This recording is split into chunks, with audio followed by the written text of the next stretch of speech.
Assalamualaikum warahmatullahi wabarakatuh. Perkenalkan kami dari kelompok perencanaan wilayah dan kota akan memaparkan mengenai sumber-sumber emisi gas rumah kaca di atmosfer. Sebelum memulai pemaparan, perkenalkan saya Oleh Reski 154 Berikut merupakan outline dari presentasi kami. Energi merupakan hal yang penting dalam pengembangan dan pembangunan suatu wilayah. Penggunaan energi yang berlebihan dapat berdampak buruk bagi lingkungan. Aktivitas manusia merupakan salah satu faktor utama dari pemanasan global yang disebabkan oleh efek rumah kaca. Akan tetapi, masih terdapat ketidaktahuan masyarakat, sehingga pemahaman masyarakat mengenai efek rumah kaca dan sumber emisinya menjadi suatu hal yang penting untuk dibahas.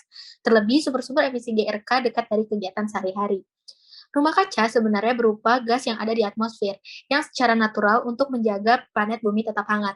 Temperatur suhu yang hangat tersebut didapatkan dari cahaya matahari yang menyinari bumi, lalu sebagian dipantulkan lagi ke angkasa. Cahaya matahari yang dipantulkan kembali ke angkasa oleh bumi diserap sejumlah gas yang ada di atmosfer. Peristiwa tersebut disebut efek rumah kaca. Selanjutnya, gas-gas rumah kaca di atmosfer beserta sumbernya. Saya Hendranto Nugroho NIM 154180036 akan menerangkan tentang uap air dan sumbernya.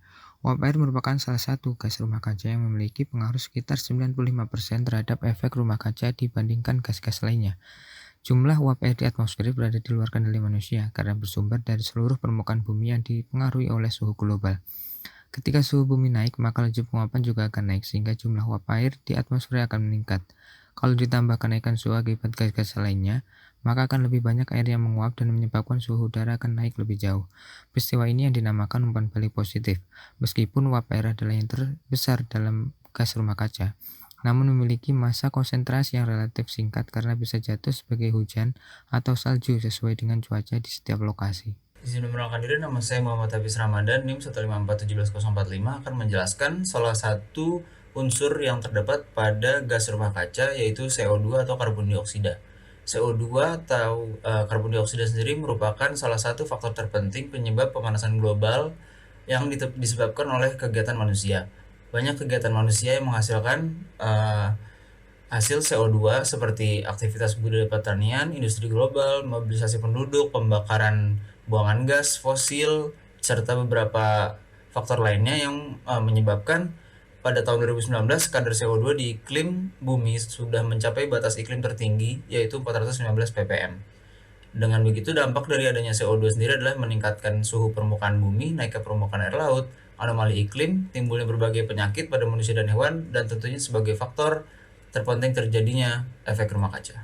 Malam, perkenalkan saya Haji, NIM 1541924 akan menjelaskan mengenai metana atau CH4.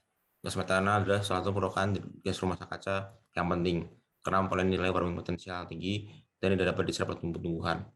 Untuk sumbernya ada dua, yaitu sumber alamiah dan sumber akibat kegiatan manusia. Sumber alamiah sendiri berasal dari lahan basah, emisi geologis, danau, dan tumbuh-tumbuhan. Sedangkan sumber akibat kegiatan manusia berasal dari kegiatan penambangan dan pemakaian bahan bakar, kegiatan peternakan, serta tempat pembuangan sampah.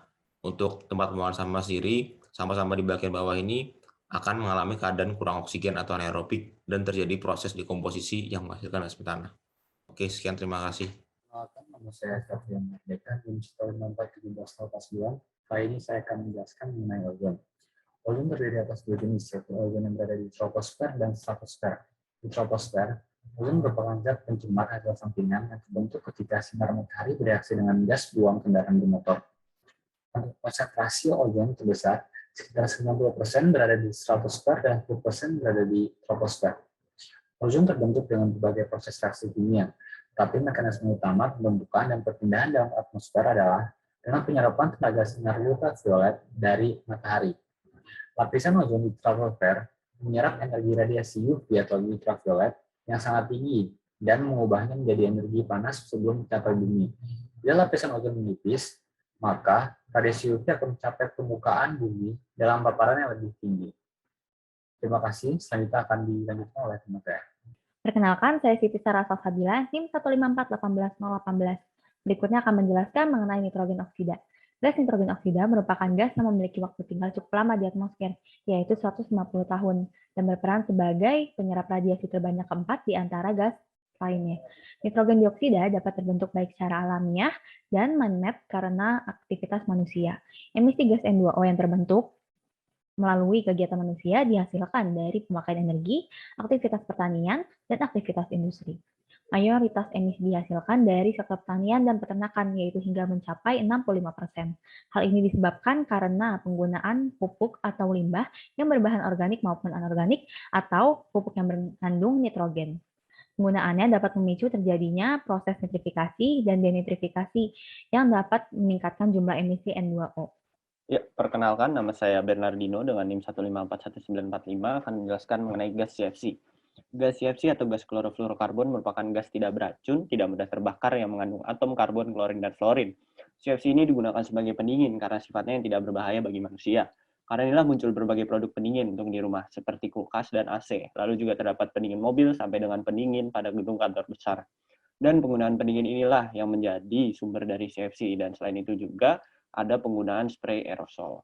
CFC ini memiliki sifat yang mampu mendengkomposisi ozon, dan dalam jumlah CFC yang berlebih ini mampu menjadi penyebab utama dari lubang ozon di Antartika.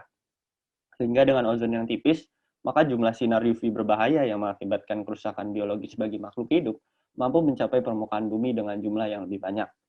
Oke, selanjutnya, jadi dapat disimpulkan bahwa bumi secara alami mencapai panas yang sesuai karena terdapat kesetimbangan antara radiasi matahari dan berbagai gas rumah kaca di atmosfer. Namun dengan jumlah gas rumah kaca di atmosfer yang semakin banyak, kesetimbangan radiasi bumi ini menjadi berubah dan menyerap lebih banyak panas sehingga menyebabkan bumi menjadi semakin panas.